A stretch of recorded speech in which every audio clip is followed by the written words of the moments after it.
छत्तीसगढ़ हो, चाहे राजस्थान हो, चाहे मध्य प्रदेश हो, मुझे पता है वहाँ बहुजन समाज पार्टी कभी भी सरकार नहीं बना सकती, लेकिन वहाँ 10, 12, 15 एमएलए बेहतर तरीके से काम किया जा सकता तो जीत करके आ सकते हैं। तो जब आपके 10 और 15 एमएलए जीत करके आ जाएं तो आपको चाहिए कि आप जो है वो जो भी पार्टी वहाँ सरकार बनाए, कांग्रेस बनाए, कोई अन्य राजनीतिक दल बनाए, तो आप बाहर से समर्थन मत दो। अपनी जो 10, 12 एमएलए हैं उनको पार्टी में, उनको सरकार में शामिल कीजिए, उनको मिनिस्टर बनाइए, उनको चेयरमैन बनाइए, ताकि वो सिस्टम में रहेंगे तो एक तो पार्टी की विचारधारा वहाँ तक जाएगी और वो सरकार से उनको फंड लेने में आसानी रहेगी और वो पार्टी छोड़ करके भागेंगे नहीं। लेकिन बहन जी के विधायक मध्य प्रदेश और राजस्थान में पार्टी छोड़कर चले जाते हैं, पिछले कई दशक से देख रहे हैं। मैं वही कह रहा हूँ, वो जाते क्यों हैं, मैंने उसका कारण बताया वो क्यों जाते। एक आदमी विधायक बनने के लिए वो कम से कम कुछ करोड़ रुपए खर्च करता है, टिकट भी लाता है, पार्टी फंड में भी कुछ देता है, फिर जनता के बीच में भी जाता है, वहाँ भी कुछ खर्च करता है, और वो जब चुनाव जीत करके आता है, जब वो चुनाव जीत जाता है तो चुनाव जीतने के बाद क्या होता है कि जिसकी सरकार होती है उसके साथ उसको बैठ करके बातचीत करनी पड़ती है, क्षेत्र के विकास के लिए फंड लेने के लिए जाना पड़ता है,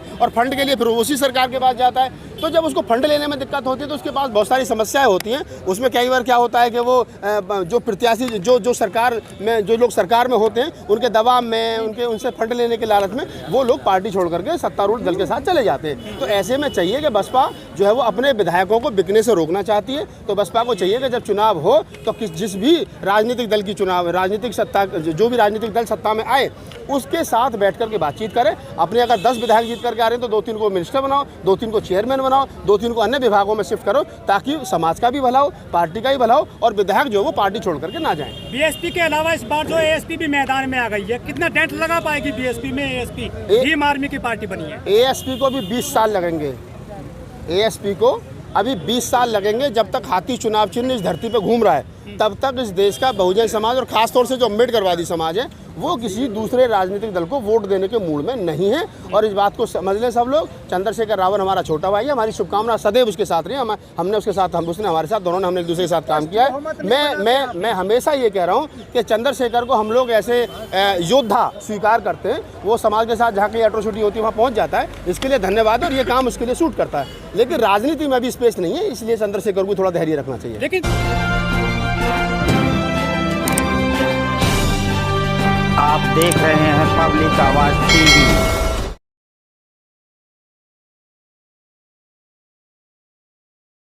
5 राज्यों में चुनावी बिगुल फूक चुका है। 1-2 दिन बाद में जो है वोटिंग होगी। क्या लग रहा है, बहुजनों की राजनीति कहाँ देखते हैं आप? बहुजनों की राजनीति हाशिए पर है, कुल मिला के एक लाइन में समझ लो। और वो हाशिए पर इसलिए नहीं है कि बहुजन समाज के वोटर नकारा हैं, वो हाशिए पर इसलिए है कि बहुजन समाज के नेता नकारा हैं। तो ये समझ लो आप कि बहुजन समाज की जो राजनीति है, जो 5 राज्यों में चुनाव चल रहा है और निकट भविष्य में 24 का चुनाव हमारे सर पे है, आम चुनाव। तो अगर बहुजन समाज की राजनीति हाशिए पर है तो उसके लिए नेता जिम्मेदार हैं। नेताओं को चाहिए वो विचार करें और जहाँ गलती है वहाँ सुधार करें, और ताकि मेरे जैसे एक्टिविस्ट को बोलने की ज़रूरत ना पड़े, ताकि रतनलाल को, लक्ष्मण यादव को जो हम लोग बोल रहे हैं, हमें बोलने की ज़रूरत ना पड़े। हमारा काम दूसरा है, लेकिन हम मजबूरी में ये काम कर रहे हैं, तो हमें हमारा काम करने दी जाए और नेता जो ईमानदारी से अपना काम करें। छत्तीसगढ़, मध्य प्रदेश, तेलंगाना वगैरह में काफ़ी मेहनत कर रहे हैं बहुजन नेता, खासकर जैसे बीएसपी हो गई। क्या कुछ हासिल कर पाएंगे इन राज्यों में? ये देखिए, बहुजन समाज पार्टी का जहाँ तक सवाल है तो छत्तीसगढ़ में, राजस्थान में और मध्य प्रदेश में बसपा का हमेशा से वजूद रहा है। चाहे 4 एमएलए आए हों, चाहे 10 एमएलए आए हों, चाहे 15 एमएलए रहे। एक समय 2008 में ऐसा भी था कि बसपा वहाँ पर सरकार बनाने के करीब थी फूल सिंह बरैया जी के नेतृत्व में, लेकिन बाद में क्या कारण हुए, क्या कारण नहीं हुए, लेकिन फिर भी वहाँ पर 10, 15, 20 सीट पर हमेशा। मध्य प्रदेश का अगर आप आकलन की बात करेंगे तो आपको पता चलेगा कि पिछले साल शायद 8 सीट बसपा जीती थी, और लगभग 36 सीट जो ऐसी थी कि जहाँ वो सेकंड पोजीशन पे थी। तो 40-45 सीट पर तो दावेदारी बसपा की हमेशा रही है। अगर वहाँ पर बसपा अपनी आपसी फूट को समेट ले, अगर जो उनका आपसी कलेश है विधानसभा लेवल पर, जिला लेवल पर, जो मैंने देखा है वहाँ, और उनके साथ बैठ कर के समन्वय बनाया जाए, तो मैं समझ सकता हूँ कि सकारात्मक परिणाम आएंगे। और मैं तो यही कहूँगा कि बसपा के शीर्ष नेतृत्व को चाहिए कि वो जो लोकल लीडरशिप है उसके साथ बैठ कर के बातचीत करें, कहाँ कमी हो रही है, कम्युनिकेशन कहाँ गैप हो रहा है, अच्छे जो प्रत्याशी हैं उनका चयन हो, जो लड़ सकते हैं, जो जीत सकते हैं, और उनमें भी प्रत्याशियों में भी चयन करते वक्त इस बात का ध्यान रखा जाए कि बहुजन समाज पार्टी जब किसी भी प्रत्याशी को टिकट दे तो वो कम से कम अम्बेडकरवादी होना चाहिए, जीतने के बाद में किसी दूसरी पार्टी में ना जाए, पार्टी के और समाज के दुख दर्द को समझे।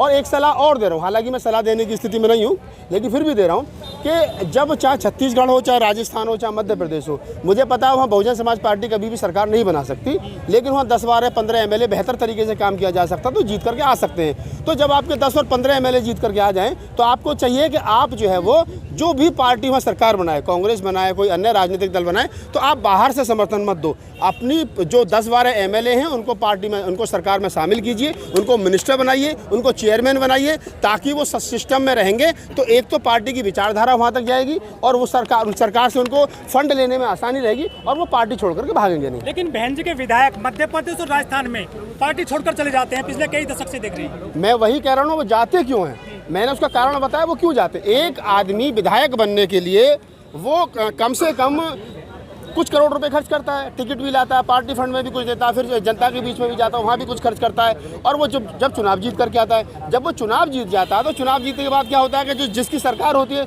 उसके साथ उसको बैठ करके बातचीत करनी पड़ती है, क्षेत्र के विकास के लिए फंड लेने के लिए जाना पड़ता है, और फंड के लिए फिर उसी सरकार के पास जाता है। तो जब उसको फंड लेने में दिक्कत होती है तो उसके पास बहुत सारी समस्याएं होती हैं। उसमें कई बार क्या होता है कि वो जो प्रत्याशी जो सरकार में, जो लोग सरकार में होते हैं उनके दबाव में, उनसे फंड लेने के लालच में वो लोग पार्टी छोड़ करके सत्तारूढ़ दल के साथ चले जाते हैं। तो ऐसे में चाहिए कि बसपा जो है वो अपने विधायकों को बिकने से रोकना चाहती है। तो बसपा को चाहिए कि जब चुनाव हो तो जिस भी राजनीतिक दल की चुनाव, राजनीतिक सत्ता, जो भी राजनीतिक दल सत्ता में आए उसके साथ बैठ करके बातचीत करें। अपने अगर 10 विधायक जीत करके आ रहे हैं तो 2-3 को मिनिस्टर बनाओ, 2-3 को चेयरमैन बनाओ, 2-3 को अन्य विभागों में शिफ्ट करो, ताकि समाज का भी भला हो, पार्टी का भी भला हो, और विधायक जो है वो पार्टी छोड़ करके ना जाएं। बीएसपी के अलावा इस बार जो एएसपी भी मैदान में आ गई है, कितना डेंट लगा पाएगी बीएसपी में? एएसपी भीम आर्मी की पार्टी बनी है। एएसपी को भी 20 साल लगेंगे, एएसपी को अभी 20 साल लगेंगे। जब तक हाथी चुनाव चिन्ह इस धरती पे घूम रहा है तब तक इस देश का बहुजन समाज और खासतौर से जो अम्बेडकरवादी समाज है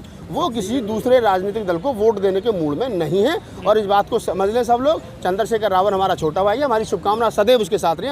हमने उसके साथ, उसने हमारे साथ, दोनों ने हमने एक दूसरे के साथ काम किया है।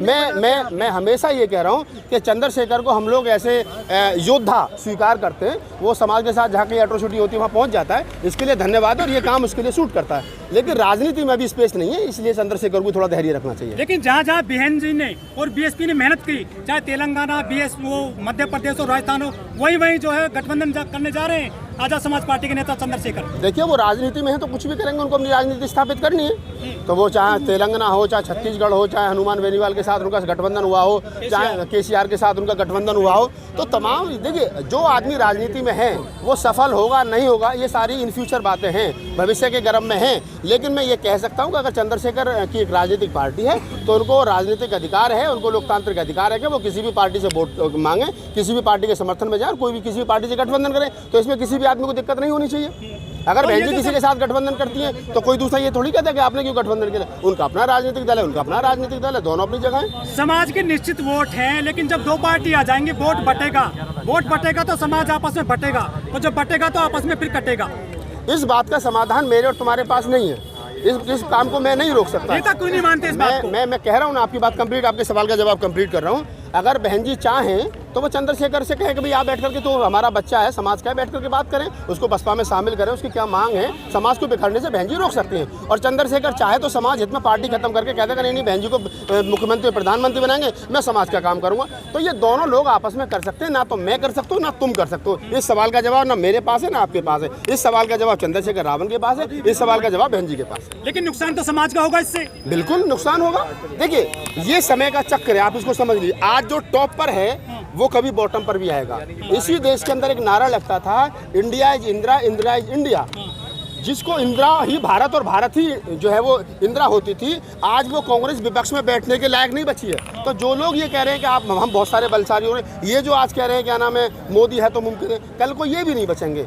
वो चंद्रगुप्त मौर्य सम्राट अशोक नहीं रहे तो ये भी नहीं रहेंगे। कालखंड में बहुत सारी चीज़ें बनेंगी, बहुत सारी चीज़ें बिगड़ेंगी।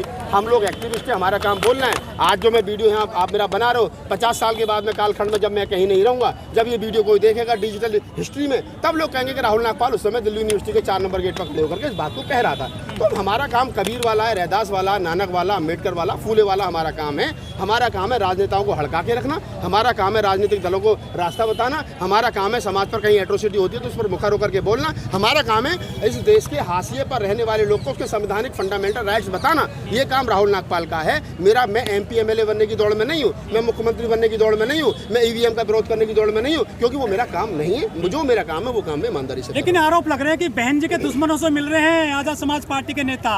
वो मैंने कह दिया कि जब बहन जी के वो दुश्मनों से मिले, बहन जी के दोस्तों से मिले, जब उसकी अपनी राजनीतिक पार्टी है तो किसी से मिल सकता है, उसका अधिकार है ना।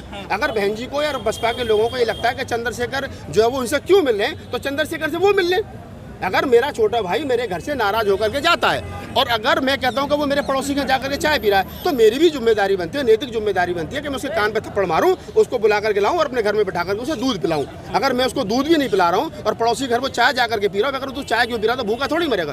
तो हर आदमी की अपनी सोच है। बसपा के लोग अगर ये कह रहे हैं तो बसपा के लोगों को बड़ा दिल दिखाना चाहिए, बैठ के चंद्रशेखर के साथ बात करनी चाहिए। और अगर वो बात करने की स्थिति में नहीं है तो फिर चंद्रशेखर क्या कर रहा है क्या नहीं कर रहा है, इसमें सवाल भी खड़ा नहीं करना चाहिए। सर, आप दिल्ली यूनिवर्सिटी के गेट पर हैं आज और यहाँ पर आंदोलन हुआ है, एक बड़ी घटना हो गई है। यहाँ पर बाबा साहब की तस्वीर फाड़ी गई है असामाजिक तत्व के द्वारा पुलिस की मौजूदगी में। देखिए, ये कोई पहली बार तो हुआ नहीं है। रात के अंधेरे में बाबा साहब की मूर्ति सैकड़ों साल से तोड़ी जा रही है। बाबा साहब के नारे, बाबा साहब जब जीवित थे तो शायद ही बाबा साहब पर कभी किसी ने पथराव किया हो, शायद ही बाबा साहब का किसी ने विरोध किया हो, शायद ही बाबा साहब के ऊपर कभी किसी ने आपत्तिजनक शब्दों का इस्तेमाल किया हो। लेकिन बाबा साहब डॉक्टर अम्बेडकर के ना रहने के बाद में बाबा साहब की मूर्ति तोड़ी जा रही है, बाबा साहब डॉक्टर अम्बेडकर के फोटो फाड़े जा रहे हैं। तो इसका मतलब स्पष्ट है कि बाबा साहब डॉक्टर अम्बेडकर जितने इन मरुवादियों के लिए जिंदे खतरनाक थे, उससे ज़्यादा मरने के बाद खतरनाक है। इसलिए डॉक्टर अम्बेडकर की मूर्ति और फोटो इनको चिढ़ाते हैं और इनके कहीं ना कहीं जो हिंदू राष्ट्र की परिभाषा है उसमें कहीं ना कहीं वो आड़े आते हैं और इसलिए बाबा साहब की फोटो फाड़ी जाएंगी और हमेशा फाड़ी जाएंगी। इसको कोई नहीं रोक सकता।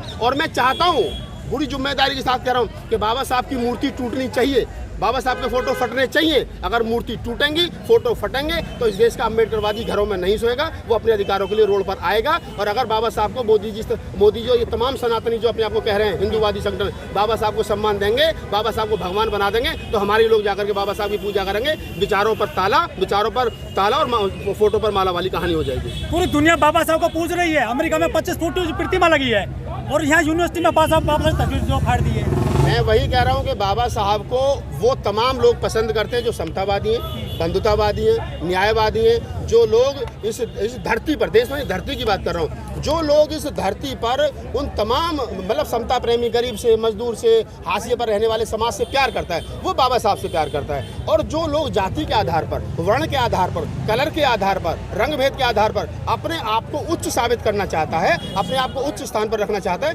वो बाबा साहब डॉक्टर अम्बेडकर की नज़र, वो उस आदमी की नज़र में बाबा साहब डॉक्टर अम्बेडकर हमेशा से खटकते थे, हमेशा से खटकेंगे। चाहे वो अमेरिका में हो, चाहे वो कनाडा में हो, चाहे वो जापान में हो और चाहे वो भारत में हो। एक बात और कह देता हूँ यहाँ कि जो लोग भारत में जातिवाद का खेल खेल रहे हैं, जो लोग भारत के अंदर वर्ण व्यवस्था का खेल खेल रहे हैं, जो लोग भारत में ऊंच नीच का खेल खेल रहे हैं, वो लोग भारत में थे तब भी यही काम कर रहे थे। वो लोग भारत को छोड़ करके America, Canada, Japan, Thailand, Korea, उत्तर कोरिया, दक्षिण कोरिया कहीं भी बस गए धरती पर, वहाँ जाकर के भी उनके दिमाग से जाति नहीं निकली। वहाँ जाकर के भी उन्होंने अपनी उनका जो जातिवाद था वो उन्होंने कायम रखा है। बाबा साहब के खिलाफ जहर कौन फैला रहा है यूनिवर्सिटी में? सर, यहाँ तो शिक्षक होते हैं, पढ़ने वाले बच्चे होते हैं, ज्ञान दिया जाता है। यहाँ तो एक आदमी जब स्कूल में जाता है और उसको स्कूल में सुबह सुबह गायत्री मंत्र पढ़ाया जाता है, उसको मनुस्मृति पढ़ाई जाती है, उसको चोटी रखवाई जाती है, उसको जनेऊ पहनाई जाती है, और वही बच्चा बड़े होकर के जब दिल्ली यूनिवर्सिटी का वाइस चांसलर और BCO क्या नाम है प्रिंसिपल बनता है, तो क्या आप उससे उम्मीद कर रहे हो कि वो समता की बात करेगा?